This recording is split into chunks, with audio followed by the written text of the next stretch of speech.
Welcome to my Channel Deep Sleep Mission-DSM. As we begin, I would be delighted if you could share your location in the comments below. It's truly inspiring to witness how far this content travels and to connect with viewers from across the world. The popcorn machine at the Rialto Theater has been broken for 6 months, but I can still smell fresh butter every night at 11:47 p.m. That's when the projector starts running on its own. Look, I know how this sounds. Trust me, I've spent the last 3 weeks trying to convince myself I'm losing it. But if you're still listening after I tell you what I've seen, what I've experienced, maybe you'll understand why I can't go back there, and why I think you need to know about this place. Because somewhere out there, right now, someone else might be walking past that faded marquee on Elm Street. Someone else might see those dead bulbs flicker to life. Someone else might make the same mistake I did. The story begins now. I inherited the Rialto Theater from my Uncle Frank 3 months ago. The lawyer called it a unique opportunity, which should have been my first warning. Nobody calls inheriting a rundown movie theater in downtown Toledo an opportunity unless they're trying to unload a problem. But I was 28, working retail and drowning in student loans. What else was I gonna do? Turn down free real estate? The building sat wedged between a Vietnamese restaurant and a vacant storefront that used to sell vintage records. You've probably driven past 100 theaters just like it. Art Deco facade crumbling, marquee letters missing, windows covered in yellowed newspaper from 2009. The kind of place that makes you wonder how it survived the multiplex invasion of the 90s. Uncle Frank hadn't shown movies there since 2012. Heart attack got him while he was changing the marquee. They found him tangled in the letter R from whatever film he was advertising. The paramedics said he'd been dead for hours before anyone noticed. I spent my first week just exploring. The lobby still had its original terrazzo floors, constellation patterns worn smooth by decades of shuffling feet. The concession stand looked frozen in time. Boxes of junior mints dated 2011, fountain drinks that had long since evaporated into sticky rings. That broken popcorn machine sat in the corner like a chrome tombstone. The main auditorium took my breath away. 300 seats in faded red velvet, arranged in perfect rows beneath a ceiling painted midnight blue with gold stars. The screen hung pristine white. Not a single tear or stain. How was that possible after years of neglect? But it was the projection booth that made me pause. Everything was wrong. Not broken wrong, just wrong. The projector looked ancient. All brass fittings and exposed gears, but the manufacturer's plate read Cinespector Industries 2019. I'd never heard of them. Google hadn't either. The film canisters stacked along the walls had handwritten labels I couldn't read, not in any language I recognized. I found something else that first day, a logbook tucked behind the projector. Each page listed a film title, date, and a single viewer's name. The entries went back to 1947, when the theater first opened. But here's what made my hands shake. Some of the dates were in the future. Names I recognized from tomorrow's news, next week's obituaries, next year's missing persons reports. My name was already there. December 31st, 2024. Written in handwriting that looked exactly like mine. And the smell. God, that smell. Like ozone and old celluloid and something else. Something that made my teeth ache. I decided to sleep there that first night. Told myself it was to save money on a hotel, but really? I think I was already hooked. Something about the place pulled at me. Like deja vu in reverse. Like I was remembering something that hadn't happened yet. I set up a sleeping bag in the office behind the concession stand. Normal enough room. Desk, filing cabinets, a calendar still showing March 2012. I was drifting off when I heard it. The projector. Running. Now, I checked the power. Half the building wasn't even connected anymore. The projection booth definitely had no electricity, but I could hear those reels spinning. That distinctive clicking of film through the gate. I grabbed my phone for light and crept up the narrow stairs. Each step groaned under my weight. The sound got louder. Not just the projector now, but voices. Muffled dialogue bouncing off the walls. A movie was playing. The booth door stood slightly open. Blue light flickered through the gap. I pushed inside and froze. The projector was running. Film snaked through its mechanisms in impossible loops, defying gravity, defying logic. But that wasn't what made me stumble backward. On the screen below, visible through the booth window, a movie played. But not any movie I'd ever seen. Not any movie that existed. Because I was in it. There I was on screen. Standing in this exact booth, watching myself watch myself. The me on screen turned slowly, eyes wide with the same shock I felt. Behind screen me, something moved in the shadows. Something tall. Something that shouldn't have joints bending that way. I ran. Practically fell down the stairs, grabbed my stuff, and didn't stop until I reached my car. Sat there shaking, trying to process what I'd seen. But here's the thing about inheritance. It comes with obligations. Legal ones. I had to maintain the property for 6 months before I could sell. That was the deal. Uncle Frank's final joke, maybe. So I went back the next day, and the next. Started cleaning during daylight hours, avoiding the projection booth, pretending everything was normal. Found Uncle Frank's journals in the office. Page after page of cramped handwriting documenting Christ, documenting the movies. According to Frank's journals, it started in 1987. He'd bought the Rialto as a restoration project, planning to return it to its golden age glory. But on his third night there, the projector activated on its own. The first film was simple. A romantic comedy about a couple who meet at a coffee shop. Normal enough. Except the coffee shop was one Frank had sketched designs for but never built. The actors spoke lines from a script he'd started but abandoned. It was his unmade movie, somehow playing on that screen. He thought he was dreaming. Tested himself for gas leaks, carbon monoxide, everything. But the movies kept coming. Every night at 11:47 p.m., the projector would start. And for exactly 93 minutes, an unmade film would play.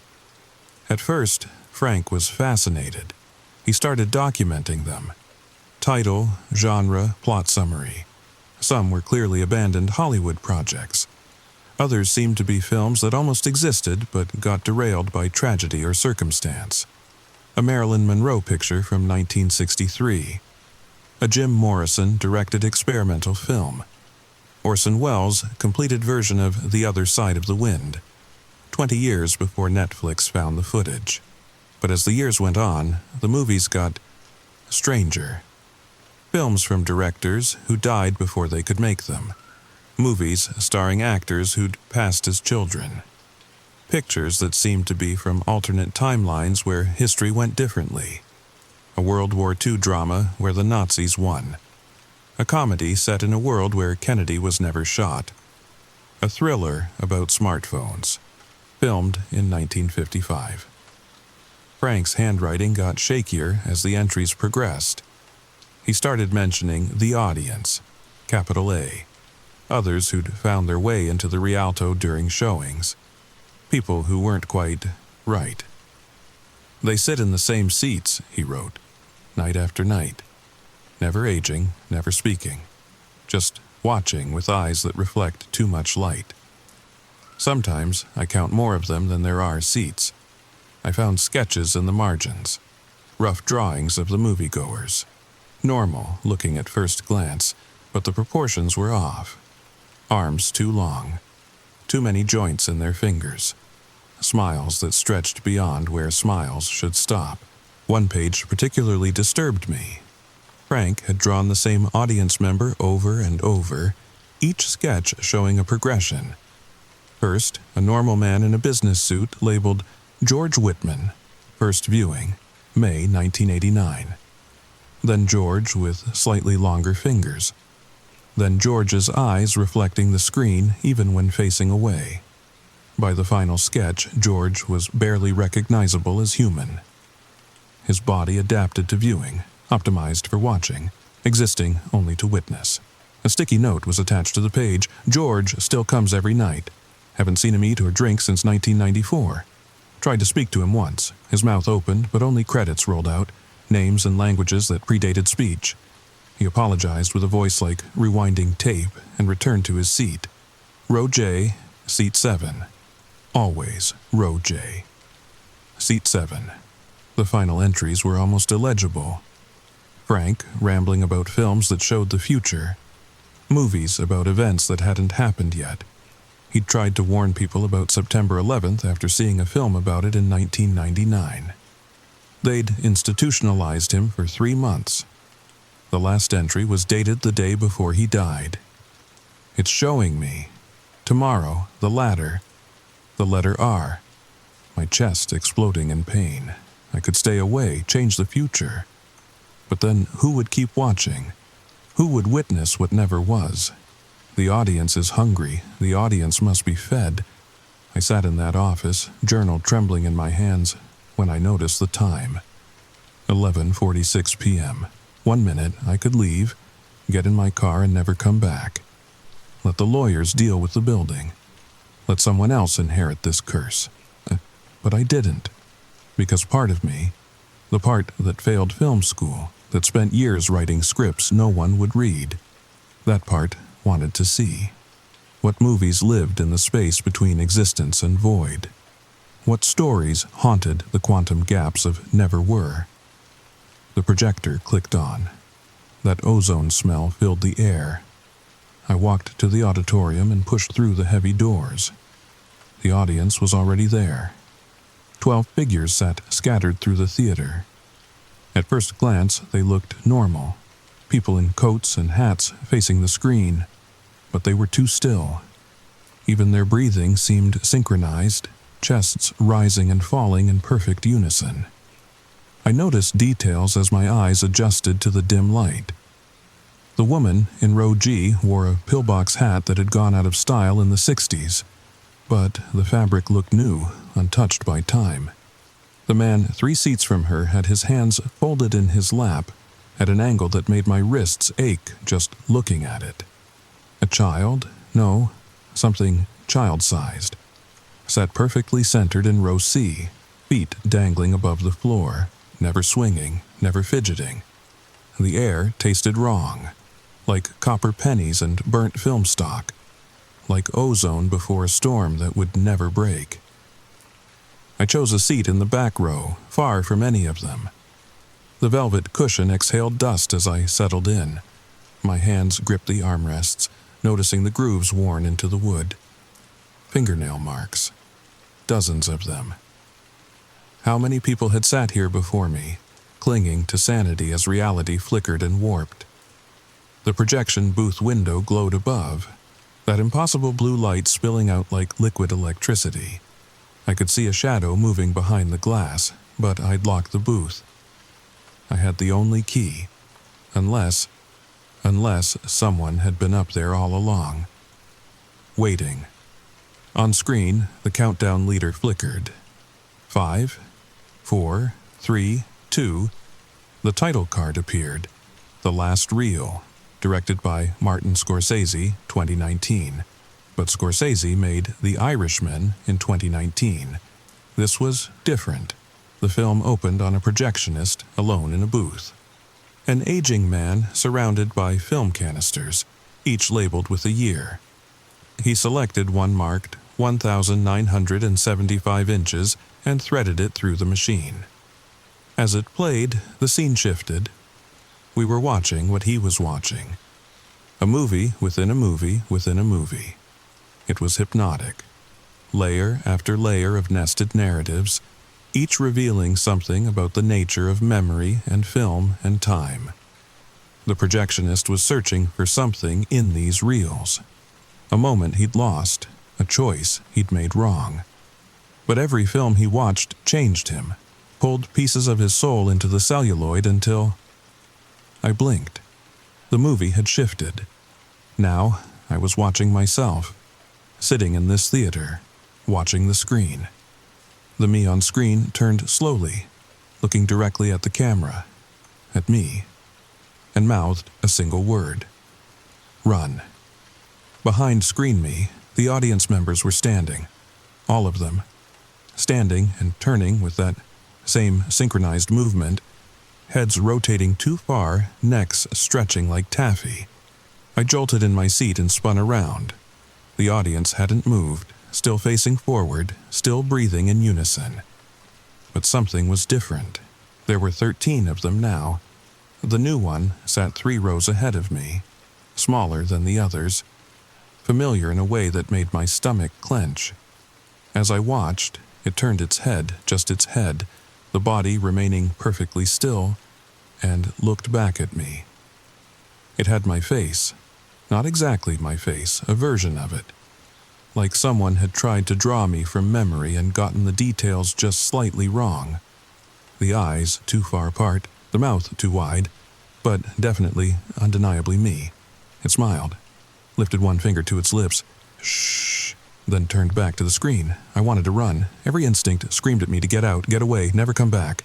But I couldn't move. The movie held me like a physical force, each frame pulling me deeper into my seat. On screen, the projectionist had found what he was looking for. A reel labeled with symbols I couldn't read. He held it up to the light, and through the translucent film I could see images, fleeting glimpses of something. A vast machine made of light and shadow. Cities that grew like cancer across impossible geometries. Things that might have been people once, twisted into new purposes. The projectionist loaded the reel. The screen went black. Then color.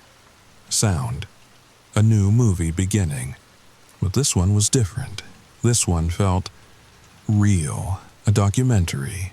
Handheld cameras following scientists through a laboratory. Everyone speaking English, but with an urgency that transcended language. They'd found something. A signal from space that wasn't random. A message encoded in cosmic background radiation. It's a film, one scientist said, staring at monitors. They're sending us a movie.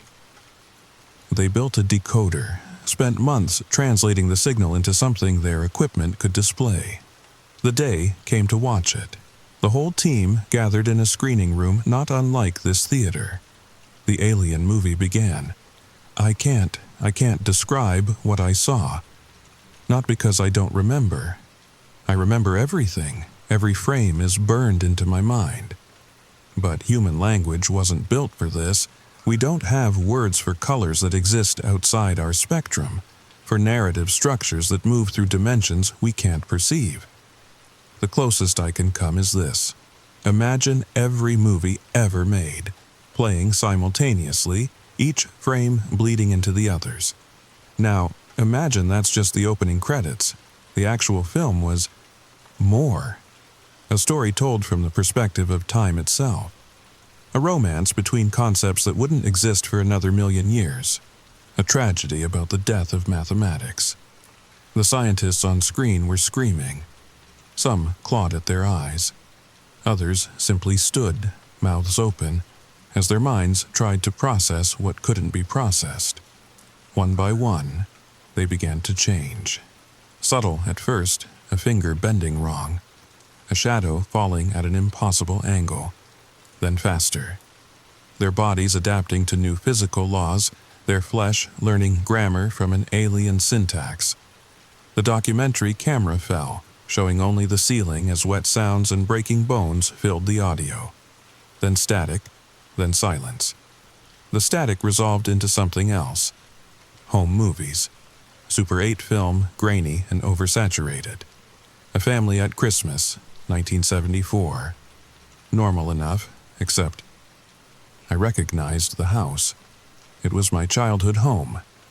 But my parents didn't buy it until 1998. The camera panned across the living room. There was my father, 30 years before I was born, opening presents with children I didn't recognize. My mother walked past in the background, pregnant. But not with me, with someone else. Something else. The film jumped. Same house, 1982. The children were older now, but wrong. Features shifting between frames like they couldn't decide what they wanted to be. My not father was teaching them to ride bikes in the driveway, teaching them to breathe, teaching them to blink at intervals that approximated humanity. Another jump, 1991. The family at dinner, all wrong angles and too many teeth smiles, practicing conversation like actors rehearsing lines. "Pass the salt," one child said, and its voice came out in 3 different pitches. "How was school?" my not mother asked, and the question echoed from all their mouths simultaneously. I tried to look away, but my eyes wouldn't obey. The home movies kept coming, showing a life that never was, a family that existed in the spaces between what should have been. And in every frame, getting clearer, getting closer, the Rialto Theater in the background, in reflections, in shadows, always there, always watching. The final shot showed the family at a movie theater. This theater. They sat in the exact seats where the audience now sat. The camera slowly zoomed in on their faces as they watched something off-screen, their features melting and reforming, becoming the audience I was sitting with right now. Then the screen showed the Rialto Theater. This auditorium, this moment. All 13 audience members were standing now, facing me.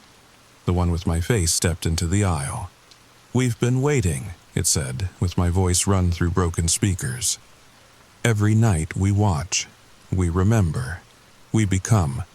The films teach us how to be, how to wear these shapes, how to speak these words." It gestured to the others. I could see them clearly now. Each face almost human, almost perfect, like a species that had learned about people only through movies, trying their best to perform humanity. "But we need more," my doppelganger continued. "New films, new dreams. Uncle Frank fed us for decades, showed us your world through stories that never were. Now it's your turn." "I don't understand," I managed to whisper. It tilted its head, too far, neck crackling. "The projector doesn't just show unmade films. It shows films that must be made. Stories that need to exist. We are the audience. We watch them into being. And sometimes," it smiled that too wide smile, "sometimes we help." The screen flickered back to life. Another movie starting. But this time, I recognized the opening shot. It was my script. The one I'd written in college, the one every producer had rejected. Too weird, they'd said, too ambitious. But here it was, filmed exactly as I'd imagined. Every shot, every line of dialogue, every impossible visual I'd described but never thought could be captured. It was perfect. It was beautiful. It was wrong. Because as I watched my unmade masterpiece unfold, I noticed the changes. Subtle additions. Characters that weren't in my script. Plot threads that led elsewhere. The story was becoming something else, something that served a different purpose. "Your film," the doppelganger said, "but better, enhanced, connected to the greater narrative. Every unmade movie is a thread in the tapestry, and the tapestry is almost complete." Complete for what? All 13 audience members spoke in unison for the final showing. The movie on screen reached its climax. My protagonist, played by an actor who looked unsettlingly like a young version of my father, stood before a door that definitely wasn't in my script. A door that opened onto the projection booth, the Rialto's projection booth. He stepped through. The camera followed. And there, operating the projector, was Uncle Frank. But not old Frank, young Frank, maybe 30, feeding an endless loop of film through the machine. "Every story ever untold," Frank said without looking up. "Every dream that died before it could be born. They all end up here, and from here." He finally turned to the camera. His eyes were holes filled with static. "From here, they go home." The screen went dark, the lights came up, the audience was gone. All of them. Vanished between one frame and the next.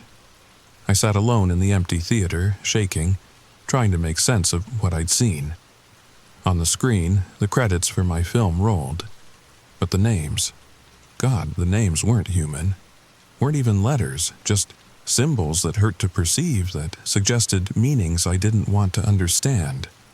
The last credit made me stop breathing. Coming soon, the final showing, directed by my name, my full legal name. Starring everyone. I've been back every night since. I tell myself it's to understand, to find a way to stop whatever's happening. But that's a lie. I go back because I have to. Because the movies call to me now.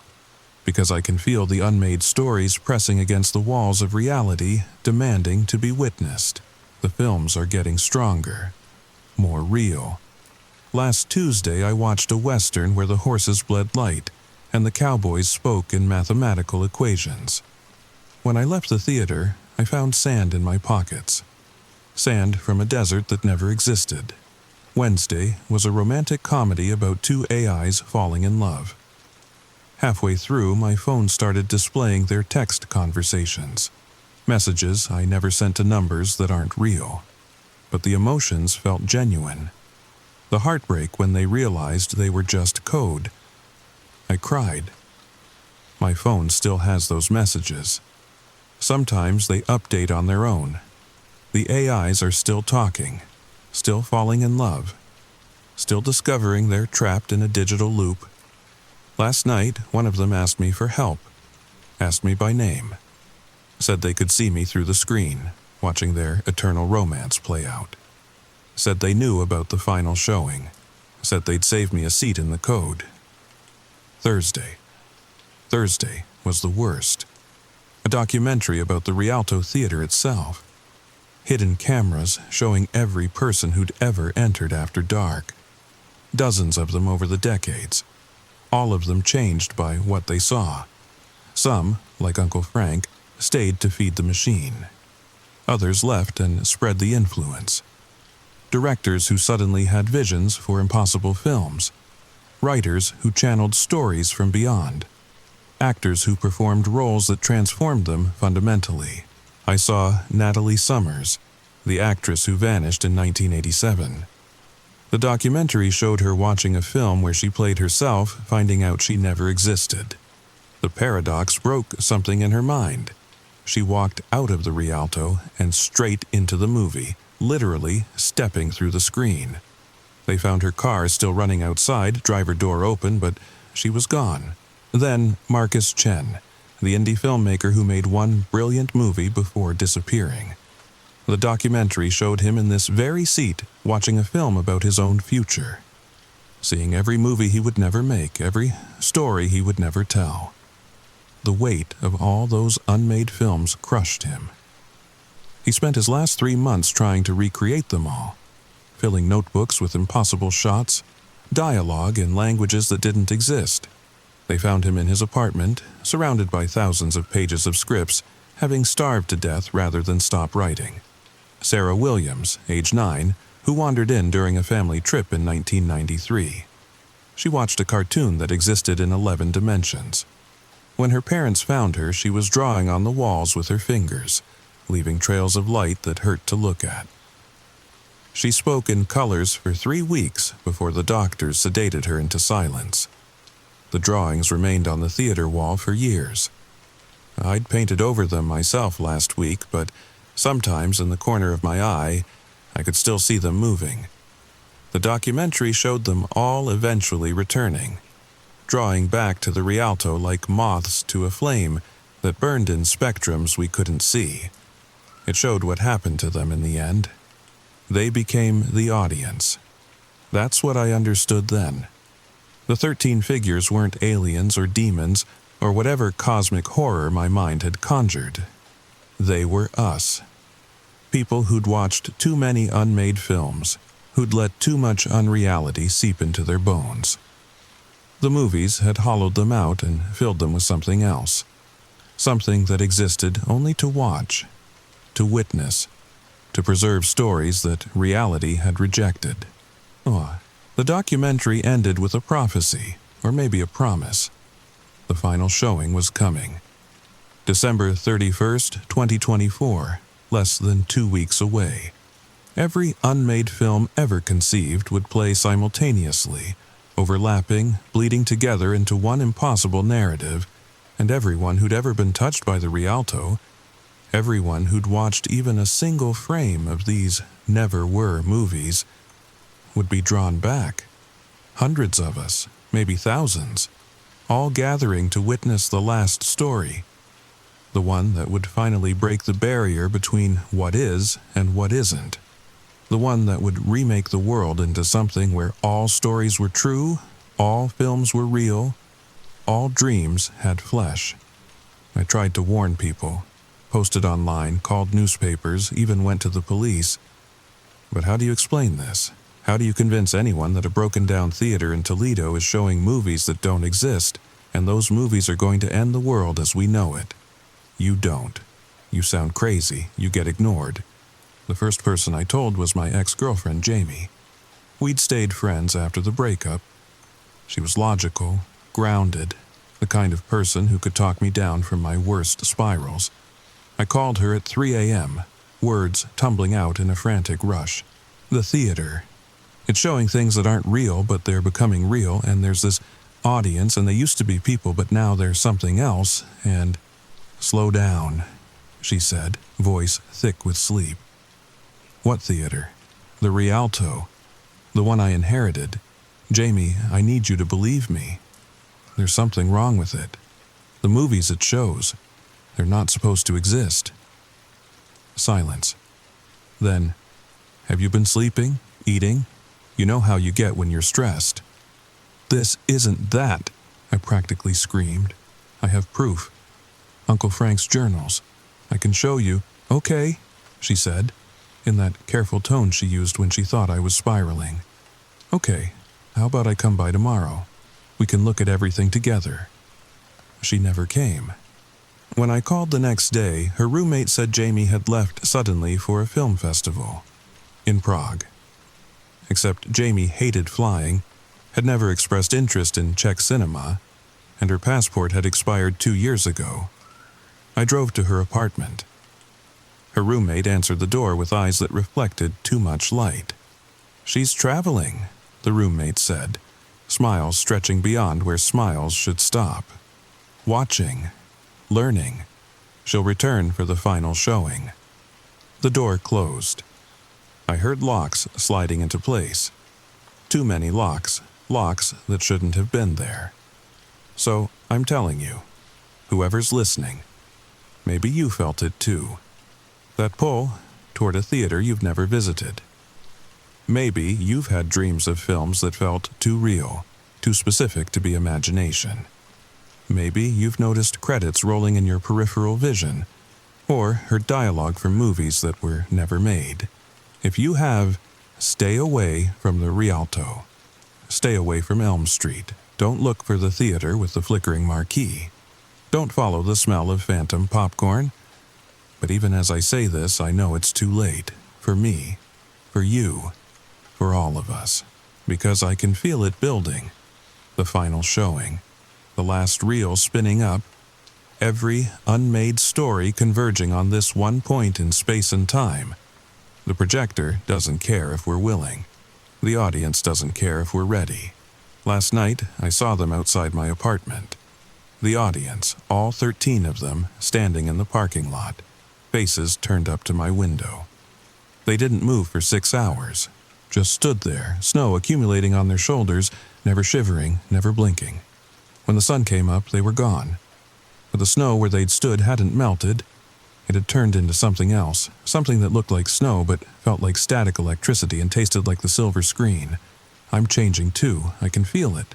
My dreams are in aspect ratios now. 2.35, 1, 1.85, 1, shifting between formats like someone switching lenses. I wake up with credits scrolling across my vision. Sometimes I speak in dialogue that isn't mine, words written by an author that doesn't exist yet. My reflection has started to lag, like it's buffering, like it's a projection catching up to the source. The movies must be watched.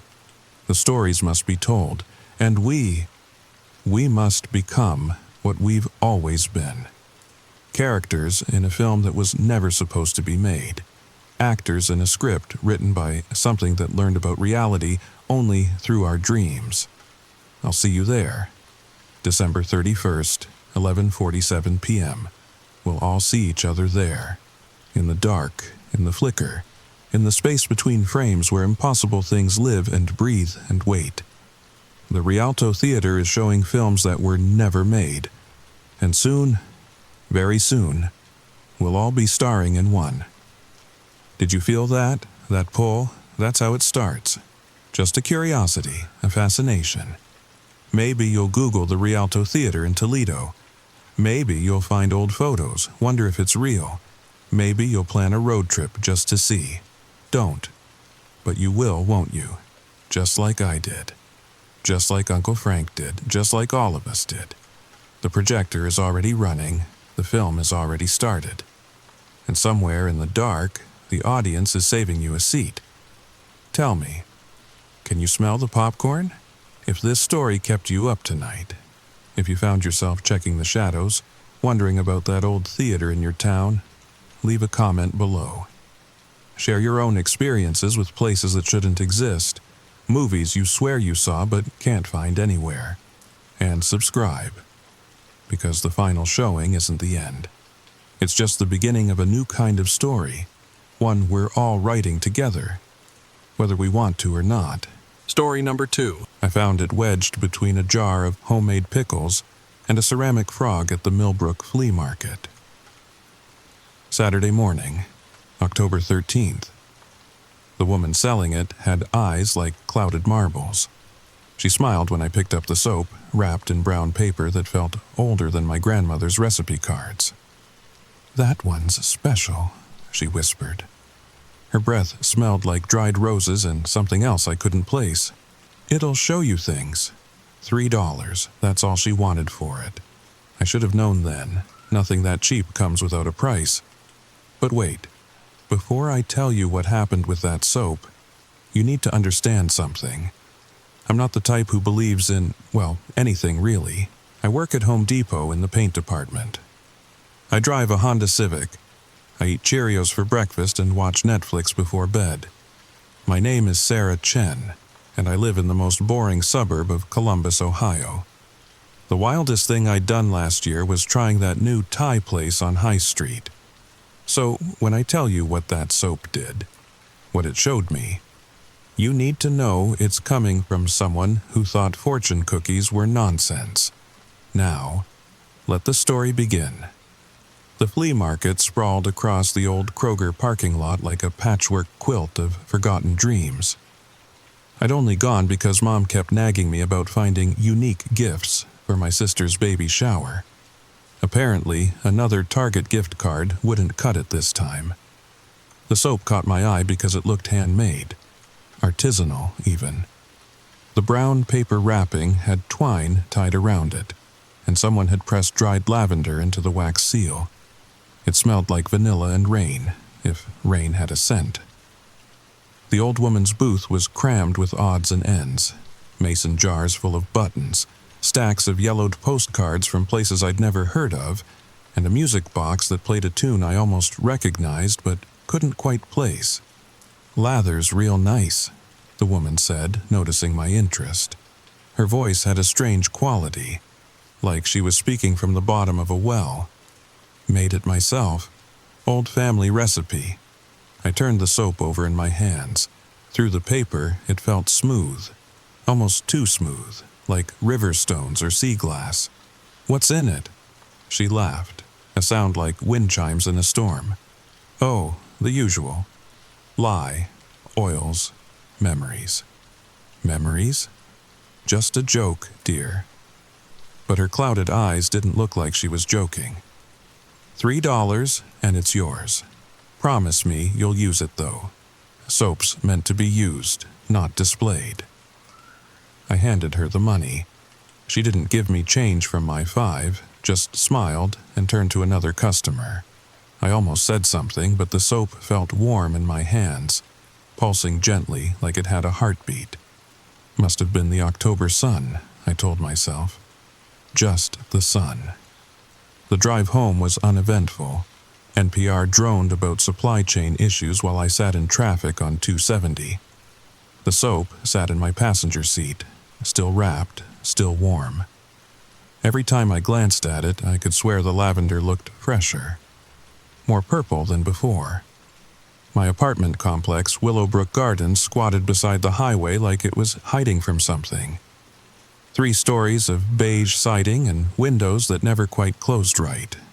I'd lived there for 2 years, long enough to know which stairs creaked and which neighbors to avoid. Mrs. Patterson from 2B was watering her petunias when I pulled in. She waved with her free hand, the one not clutching her Virginia Slims. "Find anything good at the market?" she called out. I held up my brown paper package. "Just some soap." "Soap?" She squinted through her glasses. "Well, that's practical."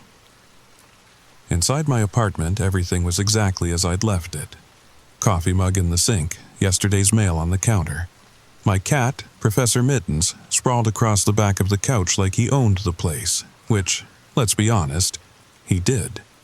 I set the soap on my bathroom counter and started making lunch. Grilled cheese and tomato soup, Campbell's from the can. While the sandwich sizzled, I found myself thinking about the old woman's eyes. Clouded, yes, but there'd been something else. Like she was looking through me instead of at me. Like she knew something I didn't. The soap sat on the counter for 3 days before I unwrapped it. I'm not sure why I waited. Maybe because once I used it, it would just be soap. The mystery would dissolve like soap in water. But on Tuesday night, after a particularly rough shift mixing paint for a woman who couldn't decide between moonlight white and Arctic white, they're the same color, I swear, I decided to treat myself to a long bath. The paper crackled as I unwrapped it. The soap inside was beautiful, creamy white with veins of gold running through it like tiny rivers. It smelled stronger now, vanilla and rain and something else, something green and growing. I turned on the water, adjusted the temperature, and added some drugstore bubble bath. Professor Mittens sat on the toilet lid, judging my life choices with his yellow eyes. The soap felt heavier than it should have as I stepped into the tub. The water was perfect, hot enough to fog the mirror, but not so hot it hurt.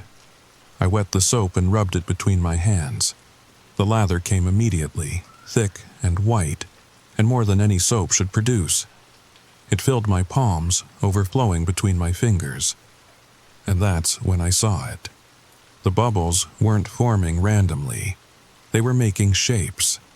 A face. I nearly dropped the soap. The face in the lather was delicate, feminine, with high cheekbones and eyes that seemed to actually look at me. Then it dissolved, replaced by another shape. A house. Not just any house. My childhood home in Westerville. Perfect in every detail, down to the crooked mailbox my dad never fixed. "What the?" I whispered. Professor Mittens meowed, low and warning. The shapes kept coming. Faster now. A bicycle. My first one. Purple with rainbow streamers. My high school. McKinley High, complete with the eagle statue out front. My college dorm room. My first apartment. Places I'd been, things I'd seen, all forming and dissolving in the impossible lather. Then the shapes changed. These weren't memories anymore. A hospital room I'd never seen. An old man in a bed, machines beeping around him. His face was familiar, but I couldn't place it. The image dissolved, replaced by a gravestone. The name was blurry, but the date was clear. Next week. I dropped the soap. It hit the water with a splash that sounded like screaming. That night, I barely slept.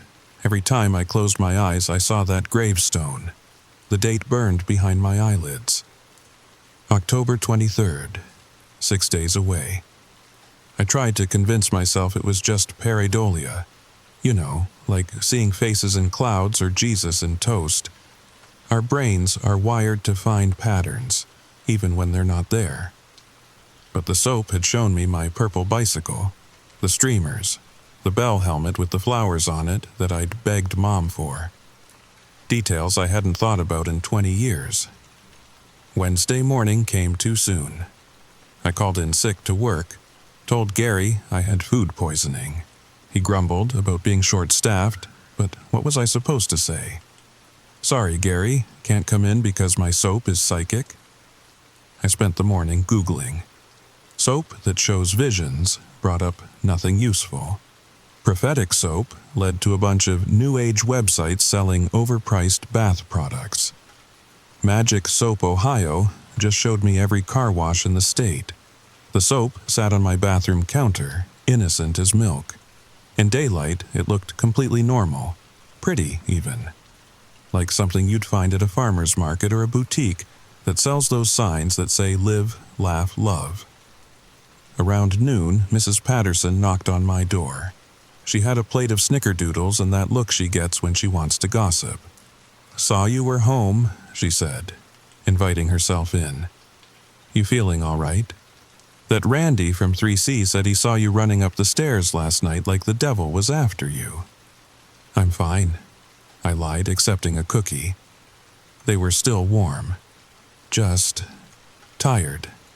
She settled onto my couch, displacing Professor Mittens.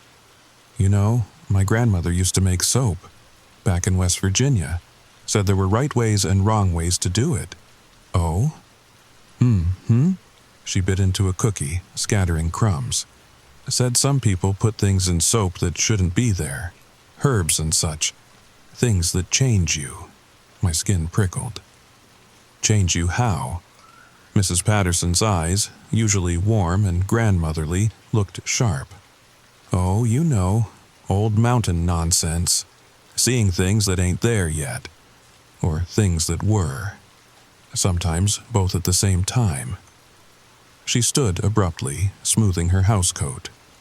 "Well, I'll let you rest. But Sarah, if you need anything at all, you just holler." After she left, I stared at the soap for a long time. Then, because I'm apparently an idiot, I decided to use it again. This time, I just washed my hands. Figured that was safer than a full bath. The moment the water hit the soap, the lather exploded. More than before. It covered my hands, my wrists, started creeping up my arms like it was alive. The visions came faster this time. Clearer. A woman in a hospital gown, her face twisted in pain. A doctor saying words I couldn't quite hear. A baby crying. Then silence. Terrible, empty silence. The scene shifted. The same woman, older now, standing at a small grave. A teddy bear in her hands. I recognized her. It was my sister, Emma, my pregnant sister, the one whose baby shower I was supposed to be shopping for. "No," I said out loud. "No, no, no." The lather showed me more. A clock, 3:17 a.m., a date, October 20th, 3 days from now, a room number. 302. Then Emma again, holding her belly, her face going pale. I rinsed my hands frantically, but the images kept coming. A car accident on I-70, a yellow Honda, just like Emma's. The license plate clear as day, then darkness. When the visions finally stopped, I was on my bathroom floor, soaking wet and shaking. Professor Mittens sat in the doorway, his tail puffed up like a bottle brush. I called Emma immediately. "Hey, sis," she answered, sounding breathless. "I was just thinking about you. Did you find anything for the shower yet?" "Emma, listen to me. Are you planning to go anywhere on October 20th, specifically around 3 a.m.? She laughed, but it sounded confused. "What? No, of course not. I'll be sleeping like a normal person. Why are you asking? Just promise me. If anything feels wrong that night, any pain, any discomfort, anything, you go to the hospital immediately. Promise me." "Sarah, you're scaring me. What's going on?" I wanted to tell her. Wanted to explain about the soap and the visions and the terrible certainty that something was going to happen to her baby. But how could I? She'd think I'd lost my mind. Hell, I was starting to think I'd lost my mind. Just pregnancy intuition, I said finally. You know, sister stuff. Promise me? Okay, I promise. Are you sure you're all right? I'm fine, I love you. Love you too, weirdo. After we hung up, I wrapped the soap back in its brown paper. My hands shook as I tied the twine. I should throw it away, I thought. Drop it in the dumpster behind the building and forget it ever existed. But I didn't, because what if the visions were real? What if I could save my sister, save her baby? How could I throw away that chance? That night, I made a decision. I would use the soap one more time. Really use it. See everything it wanted to show me, and then I'd decide what to do. I wish I hadn't. God, I wish I hadn't. Thursday night, October 18th. The bathroom felt smaller somehow, like the walls had crept in while I wasn't looking. I'd prepared this time. Notebook and pen balanced on the toilet lid, phone recording video in case I missed something. Professor Mittens was locked in the bedroom. He'd been avoiding the bathroom since Tuesday, and I didn't blame him. The water ran hot, so hot the mirror fogged completely. I unwrapped the soap with careful fingers. It seemed heavier now, denser. The gold veins pulsed faintly in the overhead light. Or maybe that was my imagination. Maybe all of this was my imagination. I stepped into the tub. The water turned my skin pink, but I barely noticed. All my attention was on the soap in my hands. It felt eager, like a dog straining at its leash. "Show me," I whispered. "Show me everything." The lather came like a living thing. It crawled up my arms, across my chest, down my legs. Too much, impossibly too much from one small bar. The bathroom filled with that smell, vanilla and rain and growing things. But underneath now, something else. Something that smelled like old pennies and fresh-turned earth. The visions slammed into me, not gentle this time, not gradual, a flood. I saw the old woman from the flea market, but she was young, beautiful even, standing in a kitchen that looked like something from a 1950s magazine. She was stirring a pot on the stove, humming. A man entered. Tall, handsome in that clean-cut way men were back then. He kissed her cheek. The scene fractured. The same woman, crying, blood on her hands. The man on the floor, his handsome face twisted in death. A knife in his chest, another fracture. A courtroom, a judge pronouncing sentence. The woman screaming that she didn't do it, that she'd seen it happen but couldn't stop it, no one believing her. The scenes came faster. The woman in prison, learning things from other inmates, old things, dark things, ways to make soap that did more than clean, ways to put yourself into objects, ways to live when your body died. I understood then. The soap wasn't showing me the future, it was showing me the past. Her past. And somehow, terribly, my future was tangled up in it. The lather swirled, forming new shapes. I saw myself at the flea market again, but from above, watching myself pick up the soap. But there were others. So many others. People picking up bars of soap from the old woman's booth. Different days, different markets, but always the same clouded eyes. Always the same $3. Then I saw what happened to them. A man in Chicago using the soap to see stock prices. Making millions until the visions showed him his own death. He tried to avoid it. Took a different route to work. Stayed home on the predicted day. But death found him anyway. The soap's predictions didn't show what would happen. They showed what must happen. A woman in Detroit seeing her daughter's future. Trying to change it. Making it worse with every intervention. The soap feeding on her desperation, growing stronger. A teenager in Pittsburgh, becoming addicted to the visions. Using the soap every day, multiple times. His skin raw and bleeding, but unable to stop. The soap consuming him bit by bit, until there was nothing left but lather and screams. And through it all, the old woman. Different faces, different bodies, but always those clouded eyes. Always $3. Always moving on before anyone could trace the deaths back to her. The lather reached my face, and I saw the worst vision yet. Me, tomorrow, driving to Emma's house in the middle of the night, convinced I needed to save her, running a red light in my panic, the collision with a yellow Honda running the same light from the other direction. Emma's Honda, the crash that would kill her and her baby, the crash I would cause by trying to prevent it. No! I tried to scream, but lather filled my mouth. It tasted like graves. More visions. The pattern becoming clear. The soap didn't predict tragedies. It caused them, fed on them. Every person who used it became part of the pattern. Their fear, their attempts to change the future, those were what made the future happen. The old woman's face formed in the lather, young and beautiful and terrible. Her lips moved, and I heard her voice in my head. You can't fight fate, dear, but you can join it. Use the soap. See everything. Know everything. The price is just $3 and a life or two.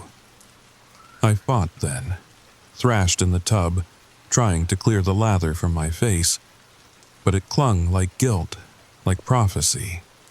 I saw more deaths, more tragedies, all preceded by someone finding a bar of soap at a flea market, all trying to prevent what they'd seen, all failing.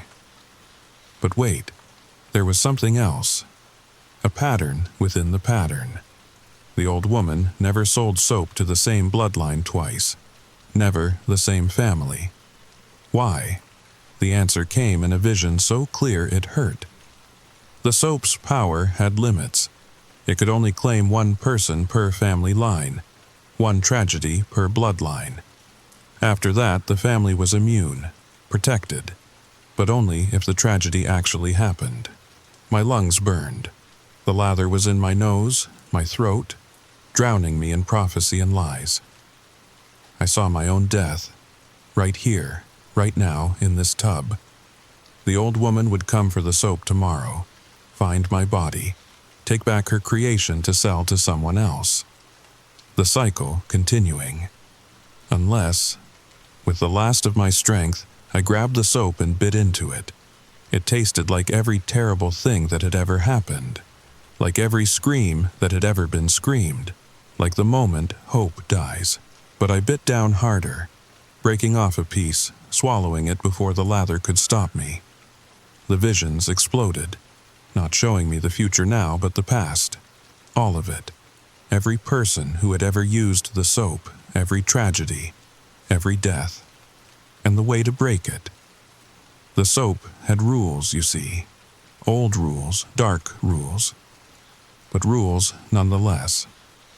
If you consumed part of it, if you took its essence into yourself, you became part of it, and it couldn't destroy itself. The lather retreated like a living thing in pain. I gasped, coughing up water and soap and things that might have been memories. The bathroom spun. Professor Mittens was scratching at the door, yowling. I stumbled out of the tub, still holding the soap, smaller now, with a bite missing, looking almost innocent except for the teeth marks. My teeth marks. On the toilet lid, my phone was still recording. The notebook was soaked, the ink running like tears. But I remembered everything, every vision, every rule, every way to break them. I didn't sleep that night. How could I? Every time I closed my eyes, I saw the pattern, the web of connections stretching back decades, maybe centuries. How long had the old woman been doing this? How many bars of soap? How many families destroyed? By morning, I had a plan. It wasn't a good plan. Hell, it was barely a plan at all. But it was something. First, I called Emma. I need you to do something for me, I said without preamble. It's going to sound crazy. Sarah, it's 6 a.m. Everything sounds crazy right now. I need you to go to the hospital today, right now. Tell them you're having pains. Make them check everything. What? Sarah, I feel fine. Please. My voice cracked. Please, Emma. For me, for the baby. Just get checked. If everything's fine, I'll pay for it. I'll explain everything later. Just please. Something in my voice must have convinced her. Okay, I'll go. But you're explaining this later. I promise. And Emma, take David with you. Don't drive yourself.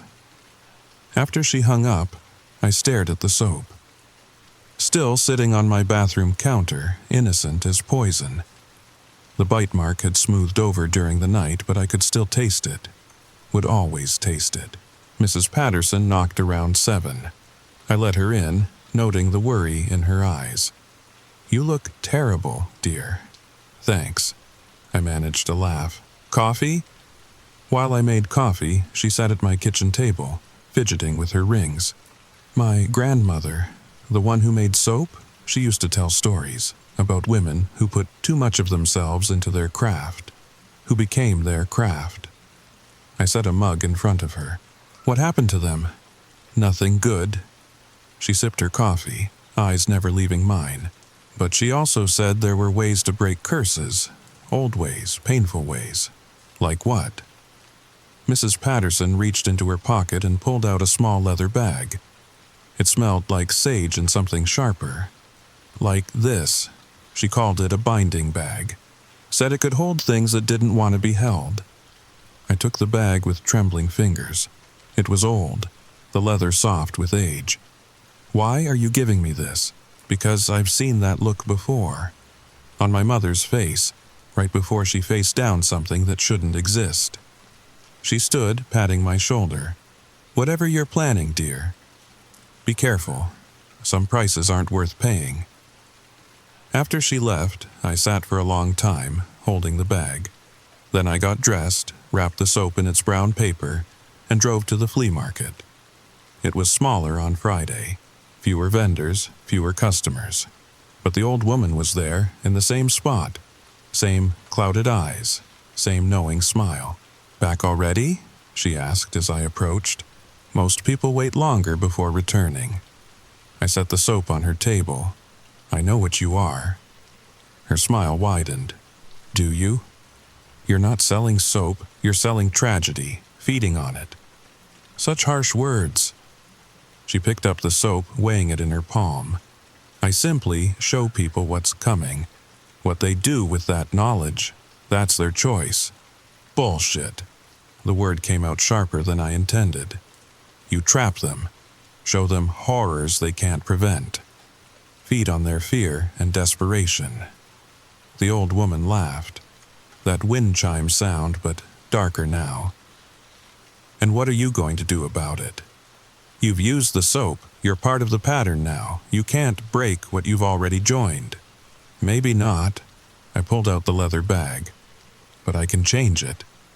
Her laughter died. Those clouded eyes focused on the bag with sudden intensity. Where did you get that?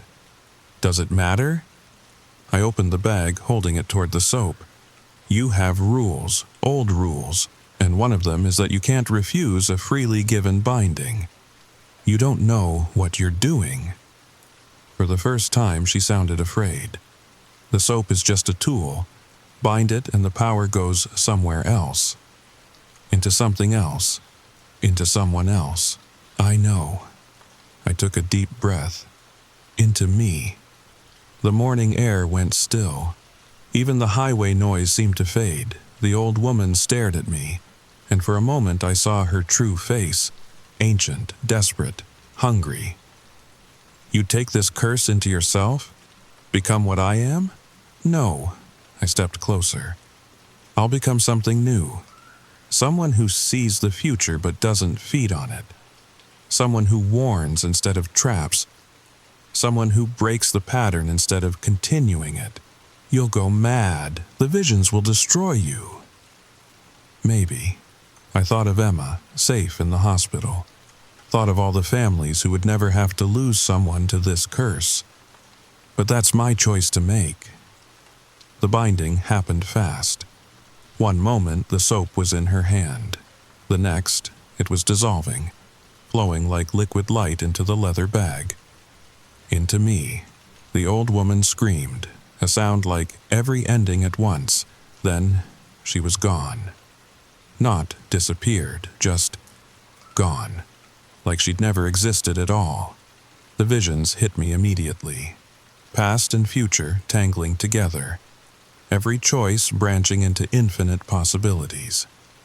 I saw Emma at the hospital. Doctors finding a problem with the placenta. Fixable, but only because they caught it early. I saw other things too. Car accidents that could be prevented with a warning.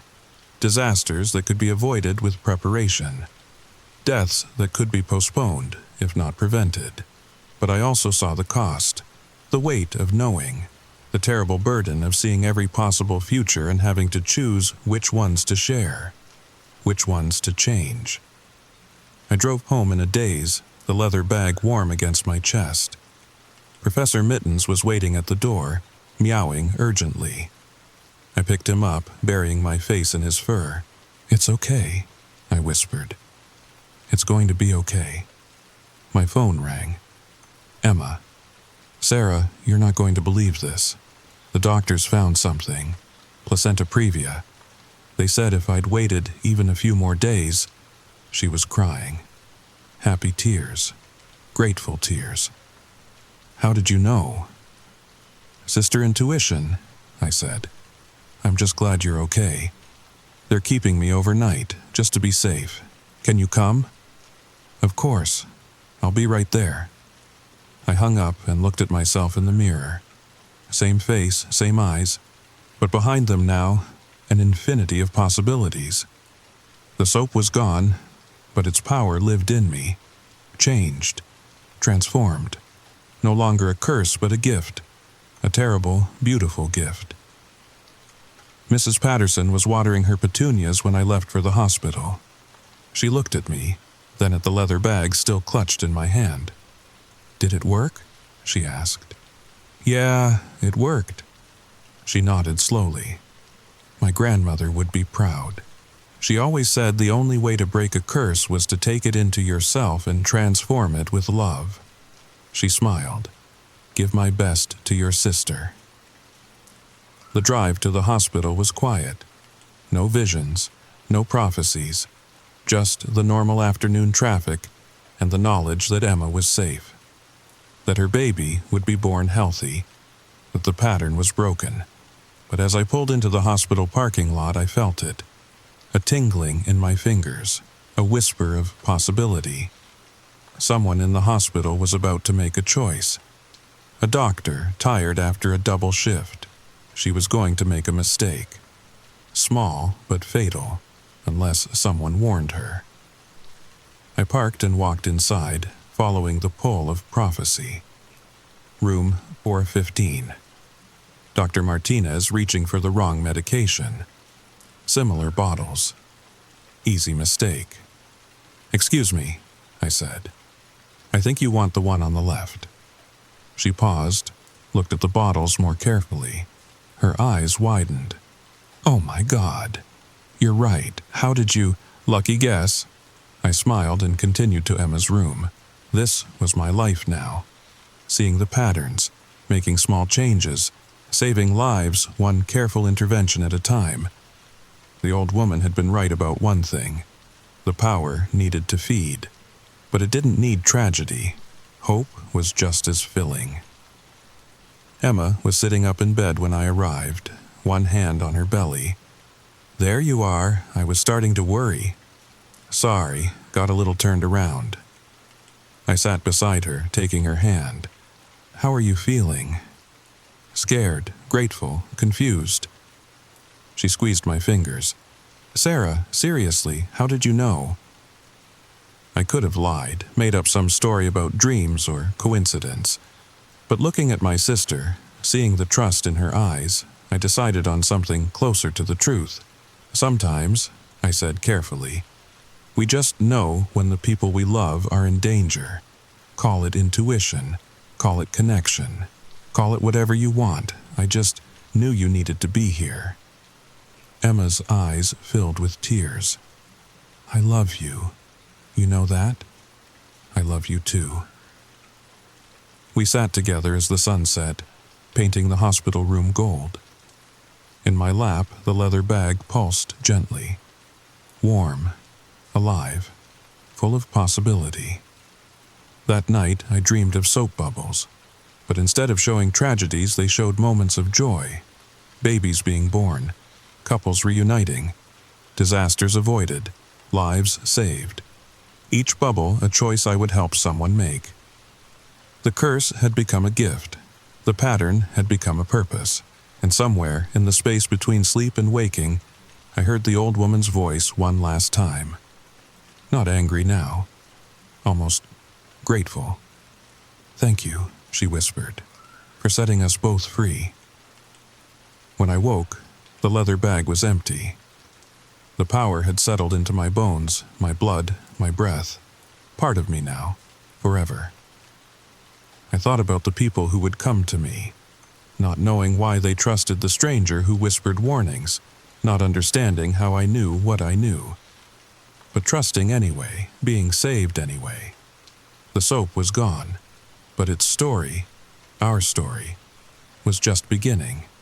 And if you're wondering why I'm telling you this, why I'm sharing this impossible tale, well, maybe it's because tomorrow at 2:17 p.m. you're going to get a phone call. Bad news. Unless you don't answer, unless you're somewhere else. Unless you trust the strange feeling telling you to take a different path. Maybe I'm crazy. Maybe this whole story is just the delusion of a woman who works at Home Depot and watches too much Netflix. Or maybe, just maybe, I'm trying to save your life. The choice, as always, is yours. But if you see someone at a flea market selling soap wrapped in brown paper, soap that costs exactly $3, soap that smells like vanilla and rain and growing things, walk away, and don't look back. Some gifts aren't worth the price, trust me. I know, after all, I paid it for you. Story number 3. The notebook fell from my nightstand at 3:47 a.m. I know the exact time because I've been tracking everything. Every single detail that slips away. You see, something's been happening to me for the past 3 weeks and if you're listening to this right now, cozy in your bed, I need you to pay attention. Because what started as a minor inconvenience has become something far more terrifying. And I think it might be spreading. Before you close your eyes tonight, ask yourself this. Can you remember what you dreamed about last night? No, really think about it. Because I used to have the most vivid dreams. Until they started disappearing.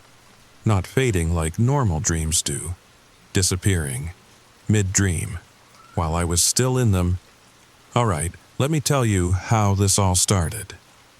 My name is Sarah Chen, and I'm a graphic designer living in a small apartment in Portland, Oregon. 3 weeks ago, on a rainy Tuesday night, the kind where the drops tap against your window like tiny fingers, I had the most beautiful dream. But wait, before I continue, I need you to do something for me. Grab your phone. Go ahead, I'll wait. Got it? Good. Now, check your photos from the last month. Scroll through them slowly. Do any of them look unfamiliar? Like someone else took them? Maybe there's a blurry shot of your bedroom ceiling at 3 a.m. that you don't remember taking, or a voice memo you didn't record. No? Lucky you. See, that's how I first knew something was wrong. Before the dreams started disappearing, there were the photos. Dozens of them, all taken between 2 and 4 a.m., all showing my ceiling or my sleeping face from weird angles. The timestamps were real, the location data showed my apartment, but I had no memory of taking them. My roommate Jessica thought I was sleepwalking. "You should see a doctor," she said over breakfast one morning, stirring her coffee nervously. "This is getting creepy, Sarah. Last night I heard you talking in your sleep again." What was I saying? She hesitated, not meeting my eyes. "You kept repeating, 'They're coming through the cracks, the hungry ones, they're coming through the cracks,' over and over for like an hour." I laughed it off. but my hands were shaking as I poured my orange juice. Because here's the thing, I'd been having dreams about cracks. Cracks, in reality, thin as spider silk, spreading across the walls of my sleep. And in those cracks I could see things moving, writhing, waiting. I was walking through Powell's City of Books. You know, that massive bookstore that takes up an entire city block downtown. But in my dream, it was different. The shelves stretched up endlessly into darkness, and the books were glowing softly, each one pulsing with its own inner light. I reached for a leather-bound volume, and as my fingers touched the spine, nothing. Not darkness, not waking up, just nothing. Like someone had taken an eraser to that part of my memory while I was still experiencing it. One moment, I was there, feeling the texture of old leather, smelling that wonderful old book smell. And the next moment, that entire section of the dream was just gone, deleted. But here's the thing that made my skin crawl. I was still dreaming, still aware, still standing in that impossible bookstore, but now with a hole in my memory where the last few seconds should have been. I woke up gasping, my heart hammering against my ribs. The rain was still pattering against the window and my phone showed 2:33 a.m. I grabbed the glass of water from my nightstand. My hand was shaking so badly I nearly dropped it, and tried to make sense of what had just happened. Dreams fade. That's normal. We all know that frustrating feeling of waking up with fragments of an amazing dream slipping through our fingers like smoke. But this was different. This was surgical, precise, like someone had reached into my sleeping mind with a scalpel and cut out a specific piece. I didn't sleep for the rest of that night. I sat there in the dark, listening to the rain, trying to reconstruct what had been taken. But it was like trying to remember a word that's been completely erased from your vocabulary. Not forgotten, erased. My laptop was open on my desk, and something made me check my browser history. There, between my usual design blogs and Netflix sessions, were dozens of searches I didn't remember making. Dreams disappearing while dreaming. Memory deletion during REM sleep. Collective Unconscious Breach 2024. DARPA Project Morpheus leaked documents.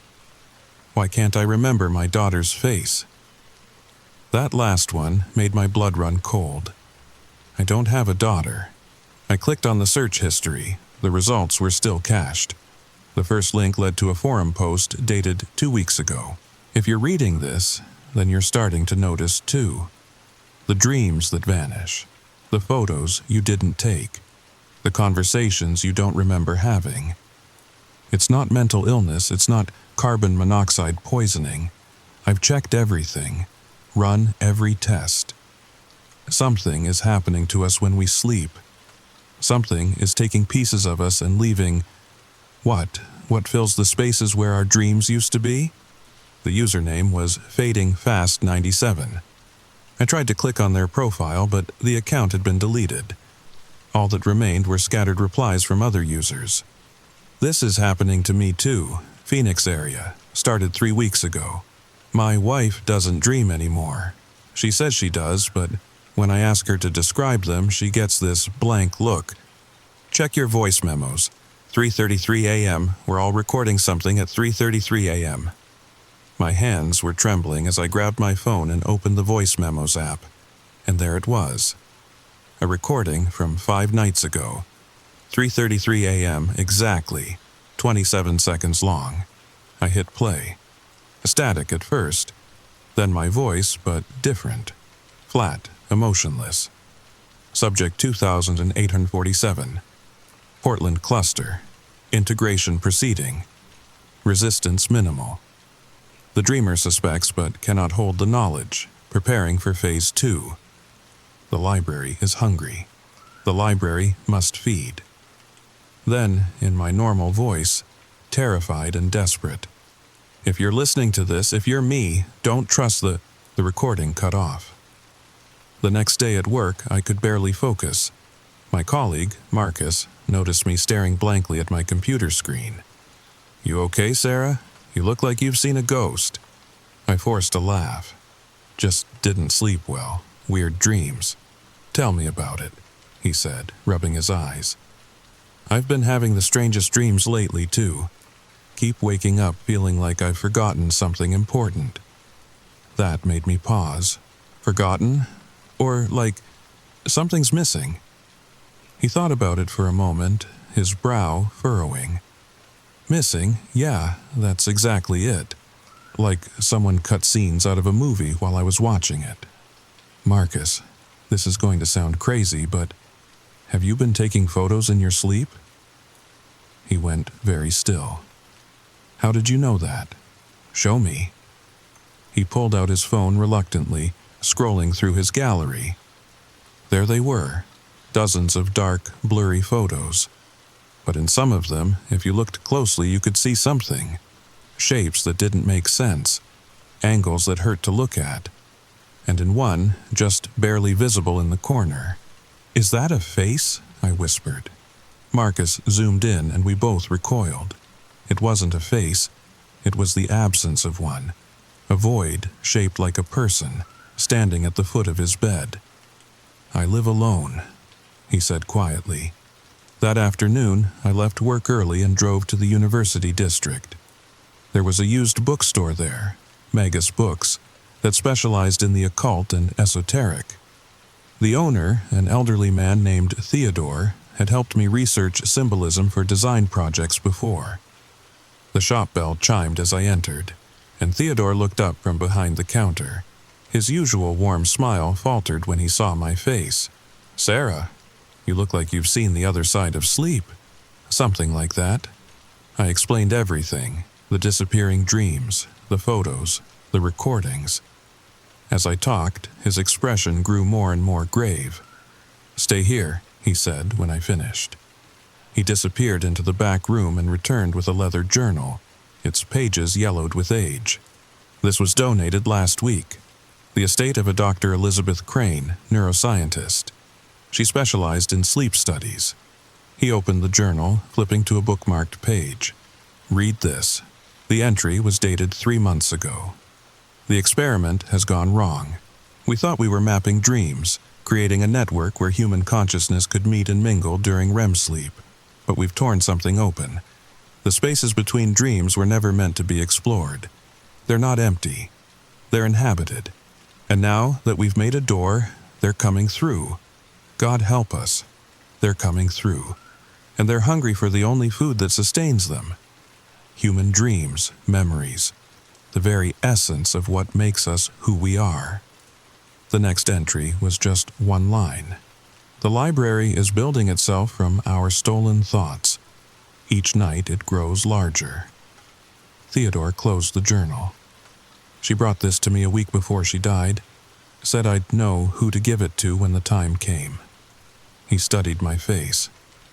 "I think that time is now." That night, I armed myself with Dr. Crane's journal and every recording device I could find. But I also did something else.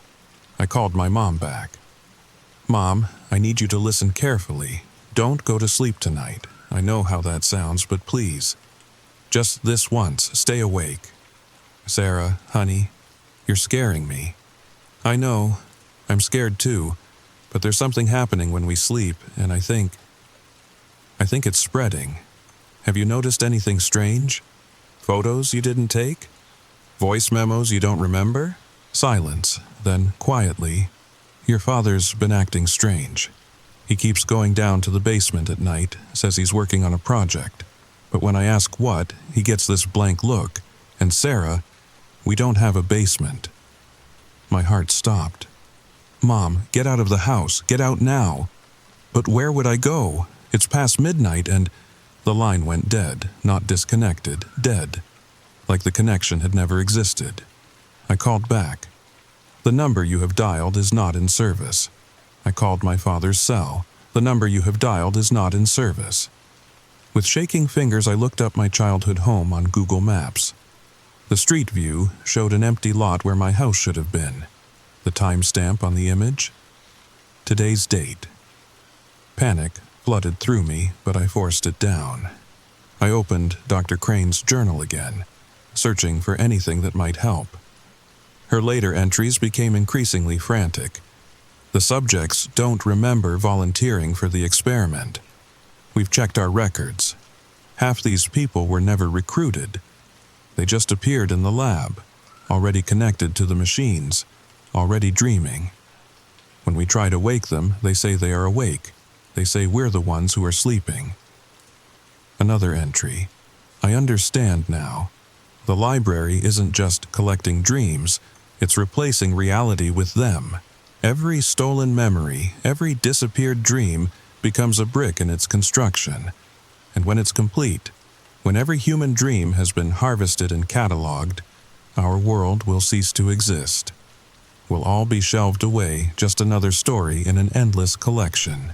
The final entry, written in a shaky hand. I can feel it pulling at my memories even now. My daughter's name was, I had a daughter, I know I did. But her room is empty, has always been empty. The photos on my desk show no one. My colleagues say I never had a child, but I can still feel the ghost of her hand in mine. If anyone finds this journal, know that we opened a door we cannot close. The only way to fight it is to remember. Remember fiercely. Remember desperately. Remember even when reality itself tells you you're wrong. And whatever you do, don't let them take you to the library. Once you're shelved, you never come back. I decided to run an experiment. If something was taking memories, maybe I could catch it in the act. I set up my laptop to record, then wrote myself a series of notes. Your name is Sarah Chen. You live in Portland. Your parents are David and May Chen. You have a roommate named Jessica. Marcus from work knows about the dreams. Dr. Crane's journal is real. The library is hungry. I placed the notes around my apartment, on the bathroom mirror, the coffee maker, inside my shoes. Then I lay down on my couch, not my bed. If something was going to happen, I wanted to be somewhere unexpected. Sleep came reluctantly, and when it did, the dream was immediate and vivid. I was in my childhood home in suburban Detroit. The 2-story colonial with the wraparound porch where I'd spent countless summer evenings catching fireflies. But something was wrong. The house was too quiet, too still, and the walls were lined with books, not on shelves, but growing from the drywall itself, their spines pushing through like tumors. "Mom," I called out, walking toward the kitchen. "Mom, I need to tell you about..." The words disappeared from my mouth. Not forgotten, disappeared. I was still speaking, could still feel my lips moving, but the words themselves were being deleted as I formed them. Panic flooded through me. Dream panic, which somehow feels both distant and immediate. And I tried to scream. The scream vanished too. I ran toward the kitchen, but with each step, pieces of the house began to disappear. Not fading or crumbling, just ceasing to exist. The family photos on the walls, gone. The creaky third step on the staircase, gone. The kitchen doorway. That's when I saw her. Jessica, my roommate, standing in what used to be the kitchen. But her eyes were wrong. They were shelf-like, filled with tiny books, and when she spoke, her voice came out in chapters. "Page 247, she said. The tenant realizes she never had a roommate. She has always lived alone. The woman she calls Jessica is just another story bleeding through from the library." "No," I tried to say, but the word was eaten before it could form. "Page 248, Jessica continued, stepping closer. "She runs, but where can you run in a dream that's being unmade? Where can you hide when your hiding places are being erased one by one?" The floor beneath my feet began to feel less solid, more like pages. I could see through them to other dreams below, thousands of them, stacked like floors in an impossible building. In each one, someone was losing something. A mother forgetting her child's face. A musician unable to recall any songs. A writer watching words disappear from the page as fast as he could write them. Page 249, Jessica said. And now she wasn't Jessica at all, but something wearing her shape like an ill-fitting costume. She begins to understand. The library doesn't just take dreams. It takes the dreamers. And once you're cataloged, once you're shelved, you become part of the collection forever. I jolted awake on my couch, gasping. My laptop showed I'd been asleep for 3 hours, but the recording was only 45 minutes long. The rest was static. That same eye-watering static I'd seen before. But worse than that were the notes I'd left myself. Each one had been changed. The words rearranged. Your name is Story 2847. You live in Section J, Shelf 23. Your characters are David and Mei Chen. You have a plot device named Jessica. Marcus from work is approaching his final chapter. Dr. Crane's journal has been archived. The library is patient. I called Marcus immediately. No answer. I drove to his apartment, breaking several traffic laws along the way. His car was in the parking lot. His lights were on, but when I knocked, there was no response.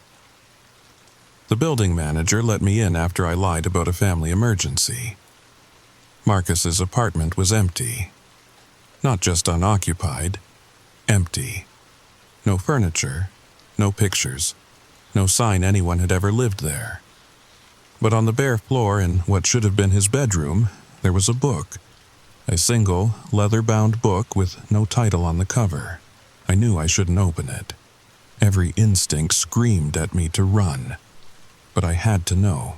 The first page showed a photo of Marcus, but rendered in that strange, grainy quality of old book illustrations. Beneath it, in neat typescript, Marcus Webb, 1907-2024. A minor character in the Portland cluster narrative. Served his purpose in advancing the primary protagonist's understanding. Archived for potential future use. I flipped through the pages with trembling hands. His whole life was there, reduced to plot points and character development. His first day at work. His college graduation. His childhood dog. All of it condensed, summarized, shelved away. The last entry made my blood freeze. Final scene. Attempts to warn Sarah Chen about the true nature of the library. Discovers that warnings too can be edited out. Accepts archival with minimal resistance. End of story. I dropped the book and ran. Back in my apartment, I barricaded the door and tried to think. Everyone who'd noticed the dreams disappearing was vanishing, being turned into stories, shelved away. But why was I still here? What made me different? Then I remembered something Dr. Crane had written.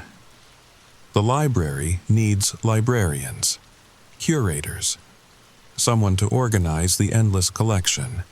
They always leave one aware, one who can see what's happening. They call it an honor. I call it hell.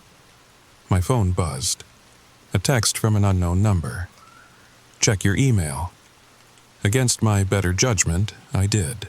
One new message, no sender address, subject line, employment opportunity. The email was brief.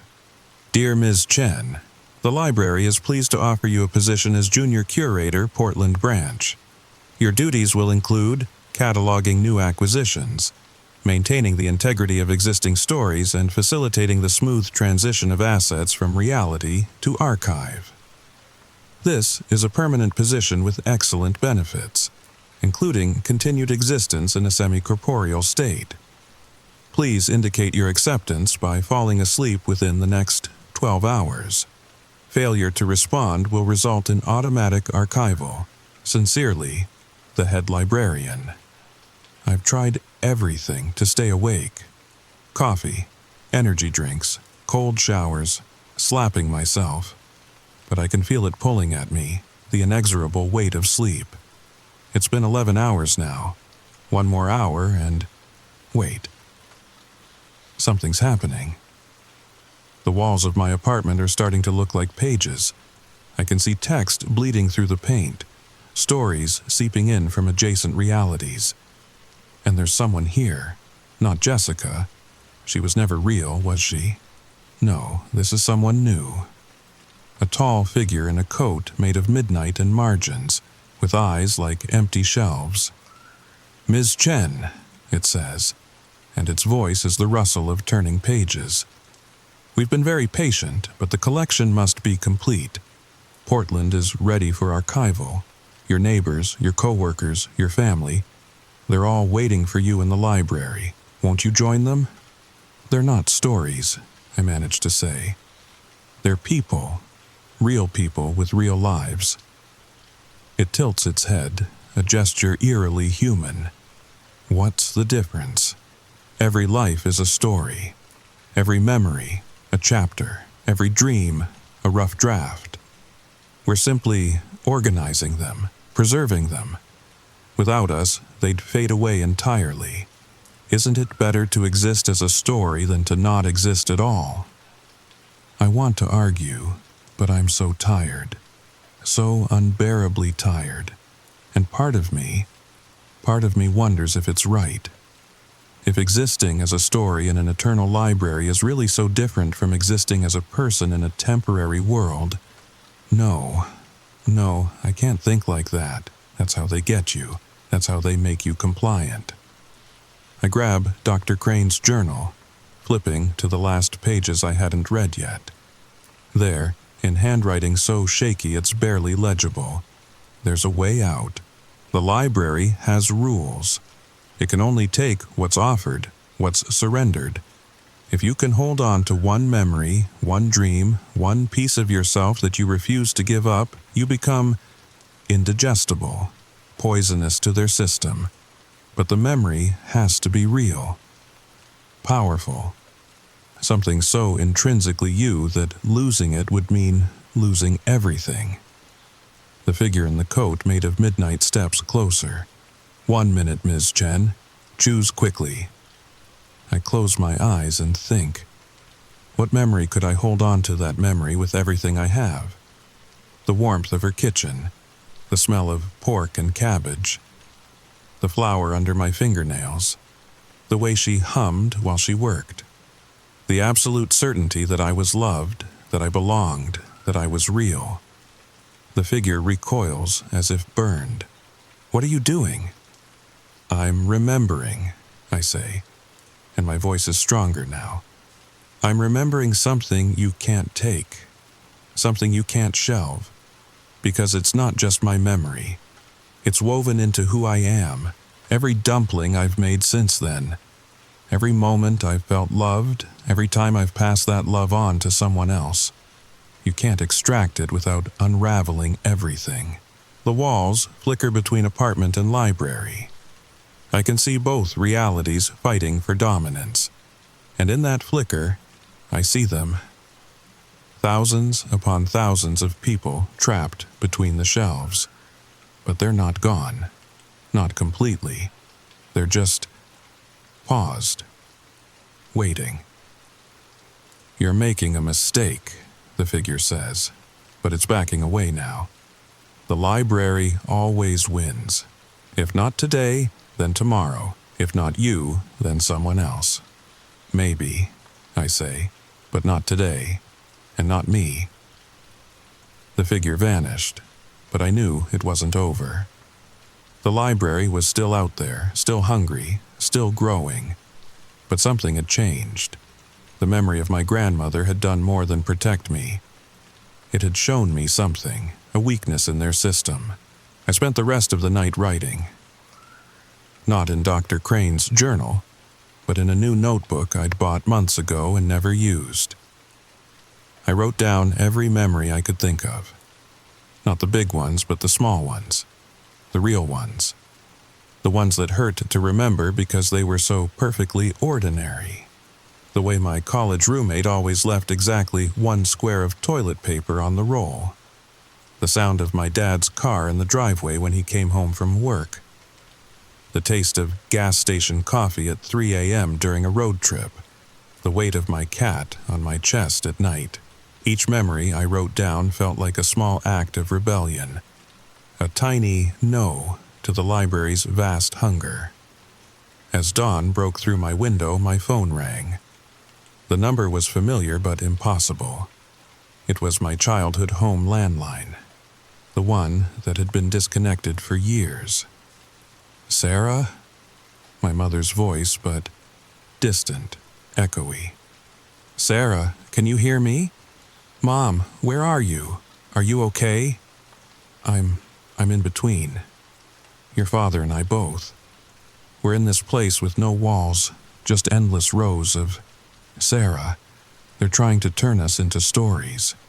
But I can hear you. I can hear you remembering us, and it's keeping us. Mom, I'm going to get you out. I'm going to get everyone out. How?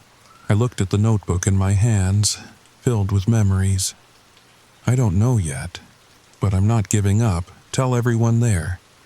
Tell them to remember. Remember anything, everything. The smaller and more specific, the better. It's like antibodies against what they're doing. The line crackled. Sarah, there's something else. We're not the only ones here. There are others who've been here longer, some for months, some for years. They say this isn't the first time this has happened. The library comes in cycles, feeds, retreats, waits, returns. But each time a few people remember, a few people resist. And those memories, they're building something. A counter-library, a place where the line went dead. But I'd heard enough. I called in sick to work again, or tried to. The number went to a recording saying the business didn't exist. A quick search showed that my design firm had never been registered. My bank account was still there, but my employment history showed years of blank spaces. Portland was being edited, rewritten. People, places, entire histories were being revised or removed entirely. And I was watching it happen in real time. I drove through the city, documenting everything with my phone. Empty buildings that had been bustling yesterday. Parks where no one walked their dogs. Coffee shops with dusty windows as if they'd been closed for years. But occasionally I'd see someone else. Someone with that same confused, frightened look. Someone who remembered. I started leaving notes. Sticky notes on windows. Chalk messages on sidewalks. Anything that might reach another person who was still aware. You're not crazy. It's real. Remember the small things. Find others. By afternoon, I'd gathered a small group. There was Elena, a nurse who'd watched her entire hospital disappear overnight. James, a teacher whose students had vanished one by one from his classroom. Yuki, a chef who'd arrived at her restaurant to find it had never existed. And a dozen others, all with the same story. Dreams disappearing. Memories being edited. Reality itself becoming negotiable. We met in the only place that still felt solid. A small park in the Pearl District. The trees were real, the bench was real, we were real. Everything else was becoming increasingly uncertain. So, what do we do? Elena asked. How do we fight something that can rewrite reality? I showed them Dr. Crane's journal and my notebook full of memories. We remember. We write everything down. We anchor ourselves and each other in specific personal details. And we find others. The more people who remember, the harder it is for them to complete the archival. James raised his hand like he was still in a classroom. But what about the people who are already gone? My students, my colleagues. Can we get them back? My mom said something about a counter-library, a place built from the memories of people who've resisted over the years. If we can find it, I might know something about that, Yuki interrupted. My grandmother used to tell me stories about the Toshokan no Kage, the shadow library. She said it was a place where lost stories go to hide. I always thought it was just a fairy tale, but nothing was just a fairy tale anymore. That night, we agreed to sleep in shifts. Those awake would watch over those asleep, documenting any changes, recording any sleep talking. If someone started to disappear, we'd wake them immediately. I volunteered for the first sleep shift. I needed to go back, needed to find that counter library my mom had mentioned. As the others settled in around me, I closed my eyes and let myself sink. The library was waiting, but it was different now. Where before it had been endless and monolithic, now I could see cracks, gaps between the shelves where light leaked through. And in those gaps, I glimpsed something else. Another space. Another library. You came back. The woman in cat pajamas from my first visit was there, but she looked more solid now, more real. You're the one who remembered, the one who said no. Who are you? I was Dr. Patricia Morse, psychologist. One of the first test subjects for Project Morpheus. She glanced around nervously. They've been trying to shelve me for months, but I keep slipping away. There are dozens of us here, maybe hundreds, people who got stuck between story and reality. My mom said something about a counter library. Patricia's eyes lit up. Yes, we've been building it. Every memory we manage to hold on to, every piece of ourselves we keep from being archived, it goes there. It's not much yet, but it's growing, and if we can make it strong enough, we can push back. She nodded. The library feeds on passive dreams, on surrender. But active memory, chosen memory, fierce memory, that's poison to it. Come on, I'll show you. She led me through the cracks between the shelves. It was like walking through the spaces between thoughts, strange and disorienting. But then we emerged into... It wasn't grand like the library. It was small, cramped, built from salvaged memories and stubborn refusals. The shelves here were made of moments.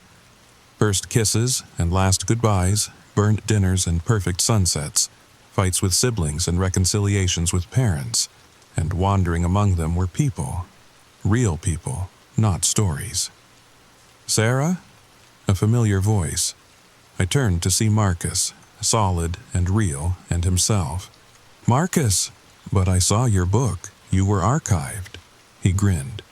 Yeah, well, turns out I'm a terrible story. Too many plot holes.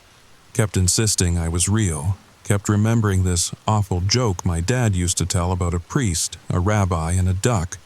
Drove them crazy. They couldn't figure out how to file me, so I ended up here. More people emerged from between the memory shelves. Some I recognized from missing person posts I'd seen. Others were strangers. But all of them had the same look. Tired but defiant. Frightened but determined. We're building an anti-library, an elderly man explained. Every memory they can't digest. Every dream they can't categorize. Every person who refuses to be reduced to a plot summary. It all ends up here, and when we have enough, we take our reality back, I finished. I woke up to Elena shaking my shoulder. Sarah, you need to see this. I sat up, disoriented. The sun was rising, painting the park in shades of gold and pink. But something was wrong. The other sleepers, there were more of them. People I didn't recognize were sleeping on benches, under trees, on the grass. They've been appearing all night, James said.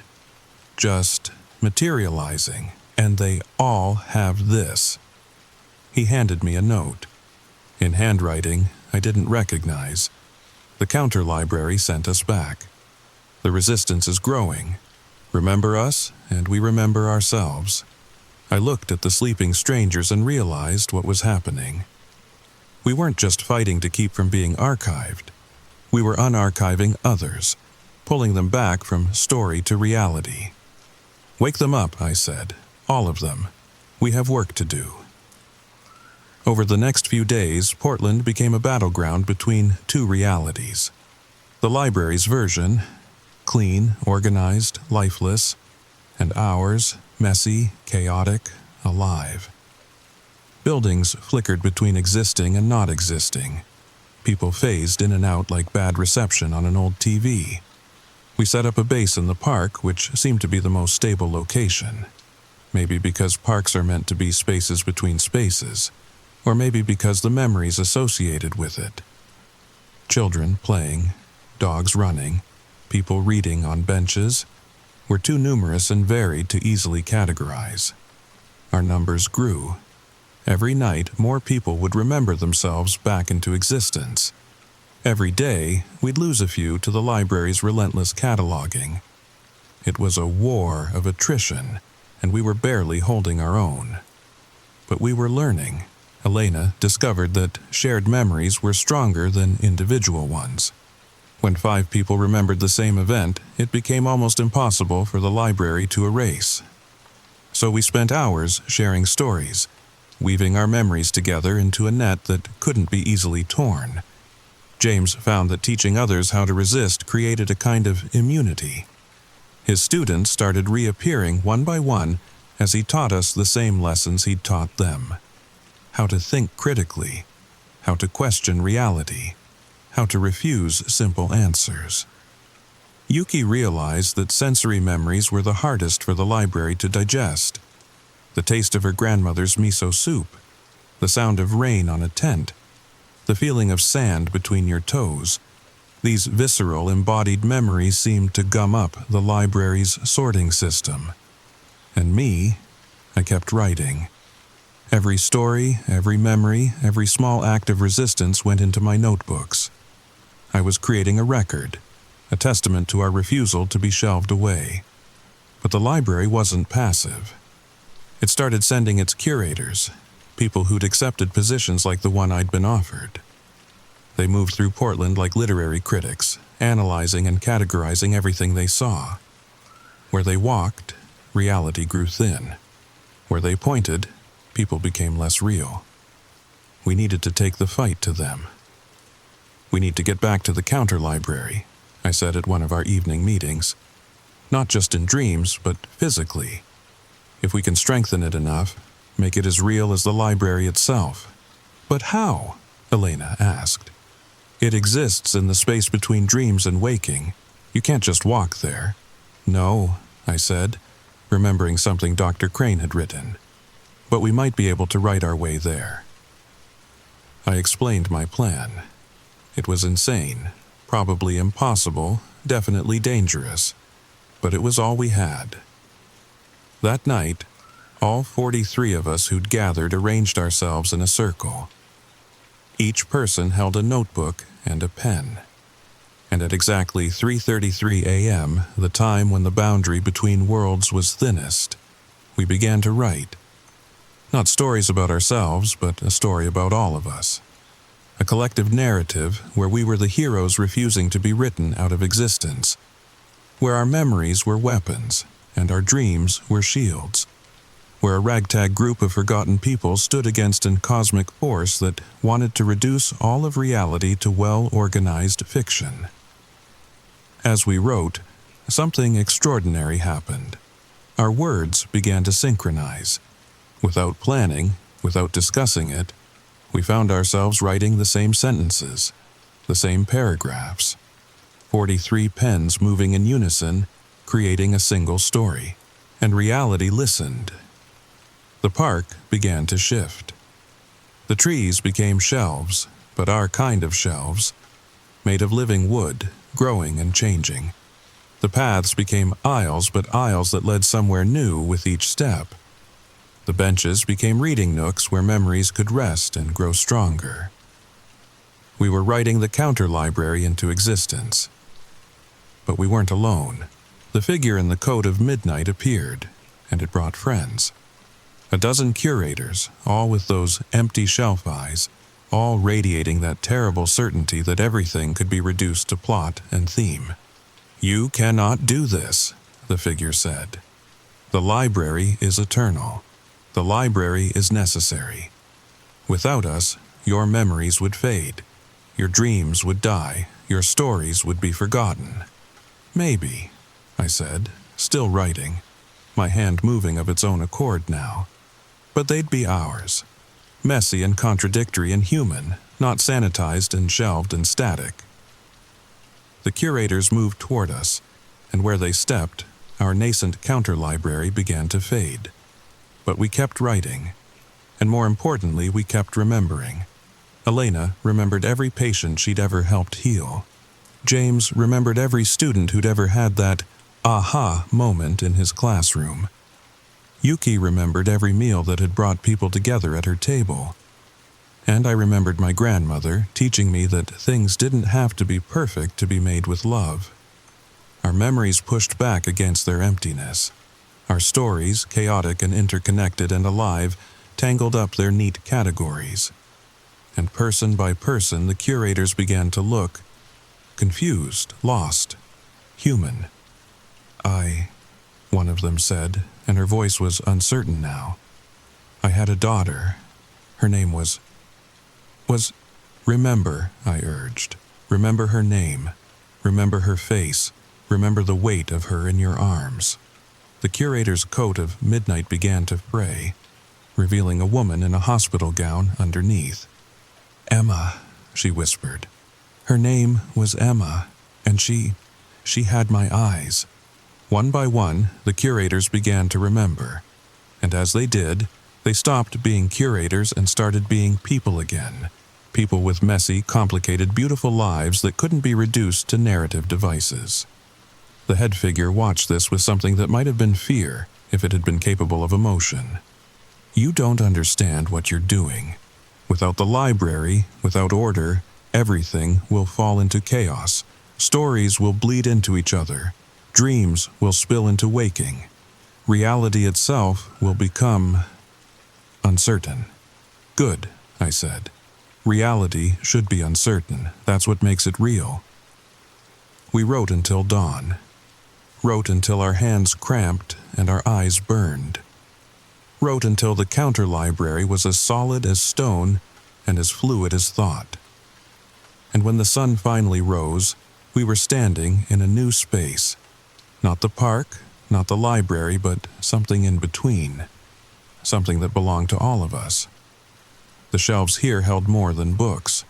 They held photographs that moved, songs that played when you touched them, scents that brought back perfect moments. It was messy and chaotic and wonderful. It was human, but the war wasn't over.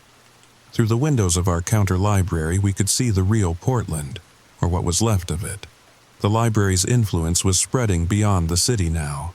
The news, when we could access it, spoke of a strange phenomenon. People across the country were reporting missing dreams, edited memories, friends and family who no one else remembered. "It's adapting," Dr. Morse, Patricia, said.